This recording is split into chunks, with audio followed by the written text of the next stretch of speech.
In this video, let's apply the Friction Finder Eliminator to your computer. As a reminder, the goal is to make your computer to be a flexible structure for you so you can be productive wherever you are whenever you're using your computer. Your computer is part of your structure, the foundation of your productivity. I have here the eliminator filled out. This is the blank one as a point of reference for you.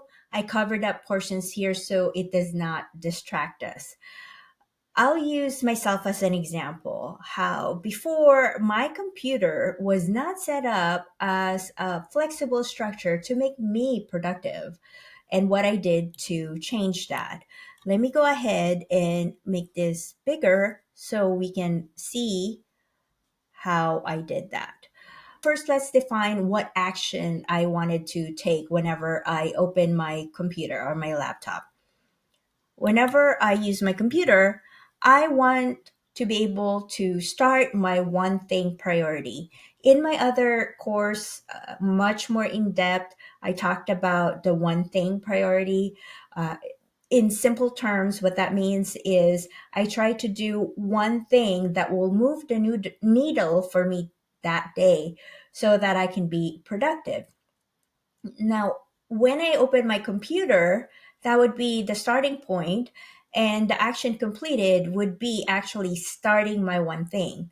I say starting because that's important. Once I start my priority for that day, I know I'll be able to finish it through or make a big dent of it so that I could be productive that day. So the act of actually starting it is important. That's why in the action I didn't put finishing my one thing, but it's actually starting my one thing. But most of the time, I can't even start my one thing. So what happened? It would be an hour and I'm trying to figure out what happened. I started my one thing and I don't know how to answer it. As I mentioned in my previous videos, when you ask someone about friction, because our brain was not trained to think that way, we usually don't know what happened to my hour. So this friction finder eliminator is meant to help us break that down. And this is such game changer because it's so easy to do. It literally takes me 30 minutes or less to do it. But when I complete a friction finder eliminator, the ROI is not just huge, but it's exponential because once you repeat this for the different phases or actions of your life that is causing you to be unproductive or not reach your goal, you'll start seeing patterns of where your frictions are usually happening. And that knowledge of finding patterns will help you create the systems, which is the next layer of productivity. Structure is the foundation, and then the systems is the next layer of productivity. So it'll help you find out how to fine tune your systems. Again, it took me 30 minutes or less to fill this out, but let me go ahead and explain it to you because the explanation takes longer. Here is what I did. I tried to figure out for myself, okay, from the moment I start the action of opening my laptop to starting my one thing, what happens in between? So I became a detective for myself. I told myself, okay, the first thing that happens is I would see my desktop background. Then once I see my desktop background, I would open my browser. I use Google Chrome. So I open my Google Chrome browser. You might have Safari or Firefox or any other browser. And then I would open my Google Drive, which is my cloud. After I open my Google Drive, I would be seeing many tabs open because sometimes Google Chrome would ask me, oh, you didn't close your Chrome properly. Do you want to open the previous tabs that you were using and restore them? And I would say yes. Then next thing I know, there'd be like 100 tabs open and I feel overwhelmed. And then I would see email notifications as well. Remember, you asked for step one, what specific steps mattered the most to you? For me, these were the specific steps that mattered the most to me before reaching and completing the action of actual starting my one thing. Then the second step of friction finder eliminator is to ask yourself or ask myself, how did I feel in each of these steps? And this is how I plotted my feelings. When I start the action of actually opening the laptop, I was neutral, it's easy. Then when I look at my desktop background, I used to have my kiddos background picture there, and I would feel happy because I see their cuteness and it inspires me to go ahead and be more productive and remind me that that's why I'm doing what I'm doing. And then I would open my browser and I would have a little bit negative feeling because once I open my browser, then there would be shortcuts of the different apps that I've been using. And then I started thinking, should I open Canva and try to be creative, or should I open that document? But usually I could say, okay, I'm not going to be distracted. I'm just going to go move forward. Sometimes I do fall into that trap, but okay, most of the times I don't. So I'll plot it as one.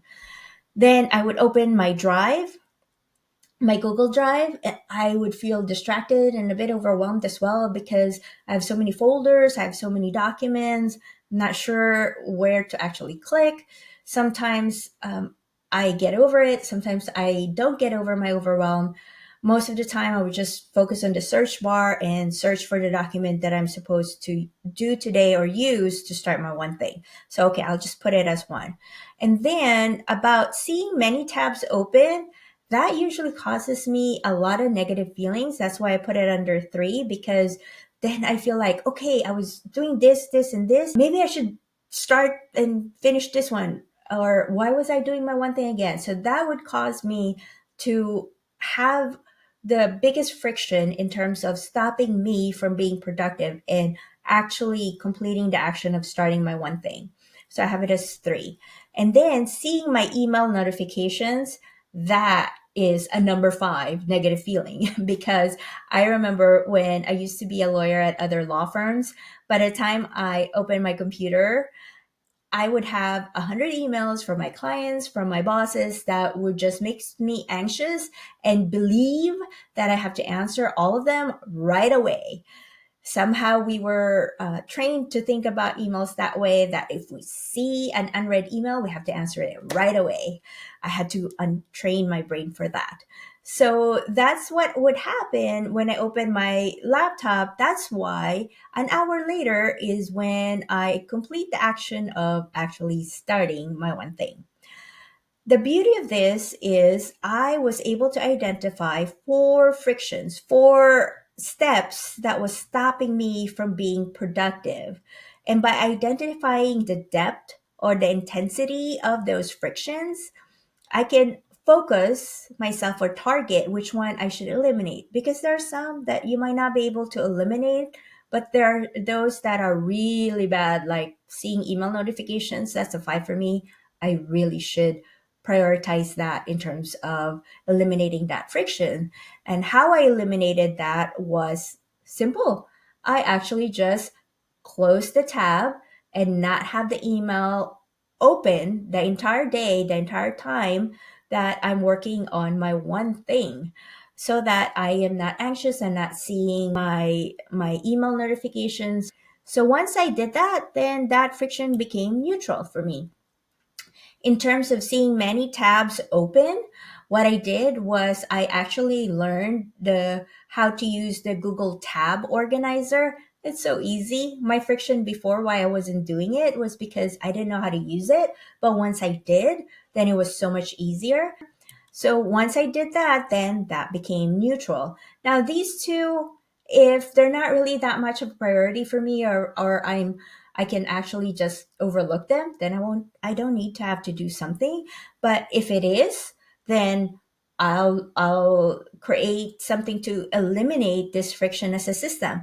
For example, I still want to optimize my productivity and streamline it. So opening my drive, because the folders were the ones that were the folders in the different documents were the ones that was causing me to be distracted and overwhelmed. I created a system on how I organized my folders and my document. So once I did that, it became a neutral feeling. And then opening my browser, I use Google Chrome, as I mentioned.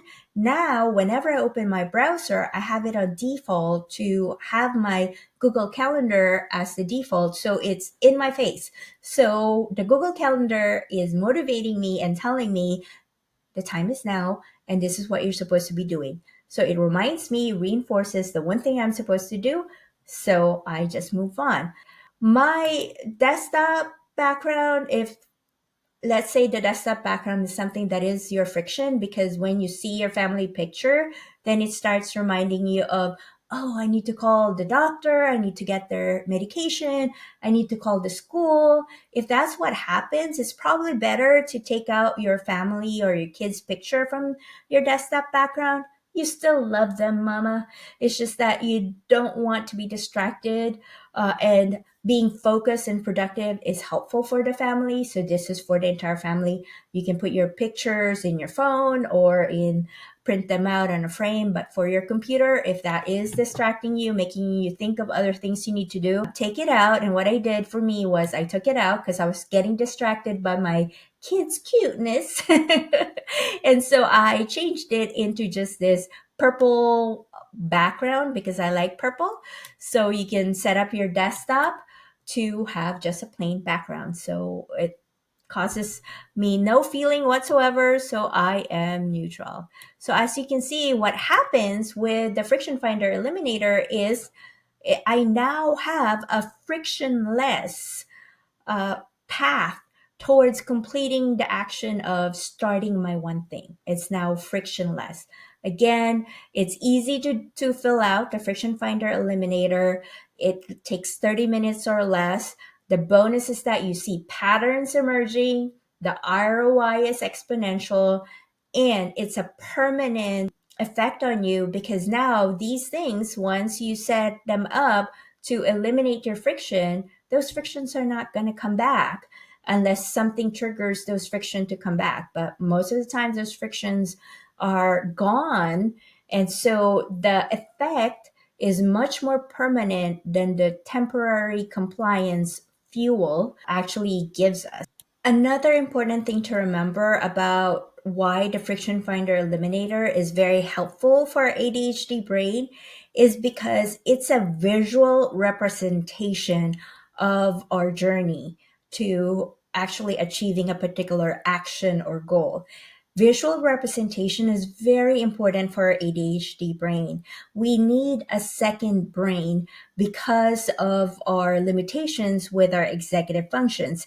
Specifically, our short-term memory is not as optimal as other people without ADHD. That's why we will forget what is causing us from starting and then acting, completing the action, and what was stopping us in between, unless we specifically write them down and create this visual representation of our friction. It'll be hard for us to just hold it in our brain. And so think of it as our ADHD brain needs to have not just our brain here, but a second brain, which is an external brain that would visualize it for us. That's why we need these forms, we need post-its, we need paper, notebooks. That's our second ADHD brain. We'll talk about that too in our other videos and my other course, but just keep in mind that's one reason too why the Friction Finder Eliminator is very helpful for us, because it's a visual representation that helps our short-term memory remember, basically, and act on it. And once you act on your friction by eliminating it, you can forget about it. And who cares about your short term memory about all these other steps? You already set your structure up and you're good to go. Excellent, right? I'll see you in the next video.